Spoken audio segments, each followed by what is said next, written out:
আজকে আমাদের বিধায়কের একটা খেলা হবে কর্মসূচি ছিল, যেখানে গ্রামের ছেলেরা, পাড়ার ছেলেরা, ওখানে লোকাল ছেলেরা, যারা ইয়ং জেনারেশনের ছেলেরা, তারা সেই খেলা হবে কর্মসূচিতে অংশগ্রহণ করা হয়েছিল। ফুটবলের একটা ছোট্ট গোলপোস্ট দিয়ে এমএলএ সাহেবের তার পুরো দায়িত্বের মধ্যে, এবং ওখানের অঞ্চল সভাপতি গৌরবাজারের তিনি থেকে সেই খেলা হবে।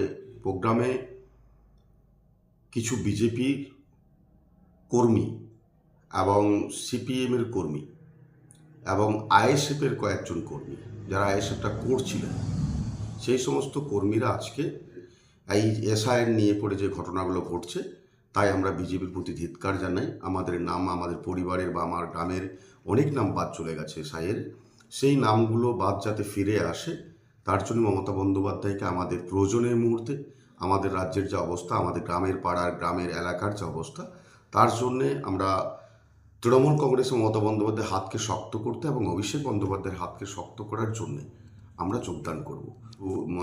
এমএলএ সাহেব তাললাংড়া বিধানসভা ফাল্গুনীবাবু তিনি এসেছিলেন, সেখানে আমিও নিজেও প্রেজেন্ট ছিলাম। সেখানেই তাদের পতাকা ধরিয়ে দেওয়া হলো, এমএলএর হাত ধরে তারা পতাকা নিলেন। আমি রেজাউল খান, ইনপুর ব্লক তৃণমূল কংগ্রেসের প্রেসিডেন্ট। দেখুন, ওদের বিনাশকালে বুদ্ধিনাশ। ওরা এখন অনেক কিছু বলবে, অনেক কিছু দেখাবে, অনেক কিছু সিন ক্রিয়েট করবে, কিন্তু আমি মণ্ডল সভাপতির কাছে খবর নিয়ে দেখলাম যে এটা পুরো একদম মিথ্যে একটা সাজানো ঘটনা। ওরা নিজেদের লোককে এভাবে প্রডিউস করছে, এটা মানুষের চোখে আই ওয়াশ করার একটা চেষ্টা চলছে। কারণ আমাদের পরিবর্তন যাত্রায় যেভাবে দিকে দিকে মানুষ যোগদান করছে এবং মানুষের স্বতঃস্ফূর্ত যে সাড়া রয়েছে, তাতে ওরা ভয় পেয়েছে।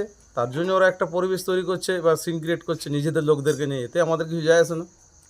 আমার নাম দেবাশিস লাইক, জেলা বিজেপি সেক্রেটারি।